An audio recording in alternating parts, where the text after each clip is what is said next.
Kokeillaan iPadilla tehdä nimikirjoitus jo olemassa olevaan PDF-dokumenttiin.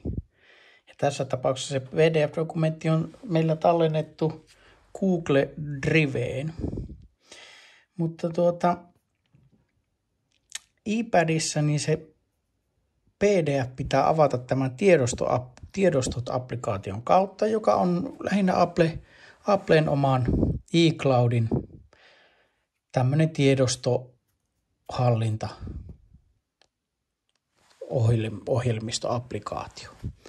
Täällä oli tämä eDrive meillä. Mulla ei nyt tässä ole sille syvempää tarinaa, että miten se oli sinne ilmestynyt.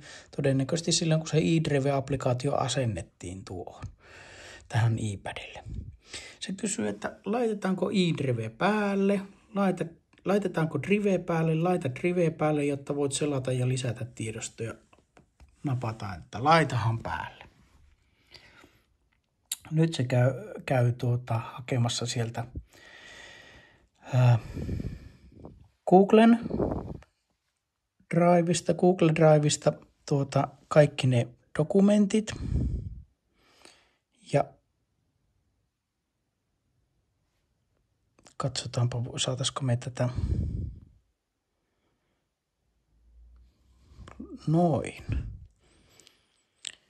Otetaan vaikka tuosta auki tuommoinen PDF-tiedoston luonti PDF-tiedosto. Ja tällöin tämä aukeaa tähän, kurkataan täältä. Tämä on tässä tiedostoapplikaatiossa vielä auki. Tiedostoapplikaation kautta aukeaa tämä PDF-tiedosto, joka oli tällä kertaa Google Driveen tallennettu. Se olisi voinut olla siellä Applen iCloudissa. Ja täällä on oikeassa ylänurkassa tuommoinen tussikynän vai kuulakärkikynän symboli. Klikataanpa sitä. Noin. Ja tänne tuli meille nyt näitä kynävaihtoehtoja. Ja kynä- ja työkaluvaihtoehtoja. Otetaan tuommoinen kynä ja ohuin mahdollinen. Ja tähän me voidaan sitten tällä kynällä tehdä vaikkapa nimikirjoitus. Noin. Sitten kun nimikirjoitus on siihen tehty, me klikataan täältä, että valmis. Ja tallenna tiedostoihin. Kokeillaanpa laittaa. Täällä on nyt 3 semmoista järkevämpää vaihtoehtoa. Google Drive ja iCloud, Applen oma pilvi tai oma iPad. Tallennetaan tuonne Google Driveen tämä. Noin. Korjataan vähän tätä nimeä, kun tämä on niin ruman näköinen. Siellä on tuommoisia välilyöntikoodauksia mukana. Pistetään, että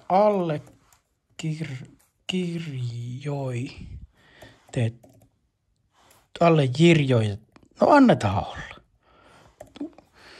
Dokumentti. Allekirjoitettu dokumentti ja tallenna. Ja tämän jälkeen tämä PDF täältä, niin siellä on se nimikirjoitus mukana. Sen voi täältä varmaan lähettää, ainakin tuolta Driven kautta, mutta myös varmaan joko tästä Applen tiedostoapplikaatiosta tai Driven kautta. Kokeillaanpa täältä. Painetaan pitkään tätä dokumenttia.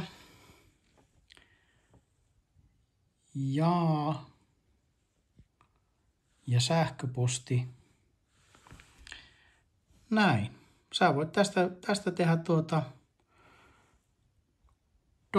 lähettää tämän dokumentin semmosena. Se on liitteenä tuossa mukana, ei muuta kuin vastaanottaja ja lähettäen. Ja se menee perille tietenkin. Siihen se on jotakin saatesanoja voi laittaa, jos haluaa.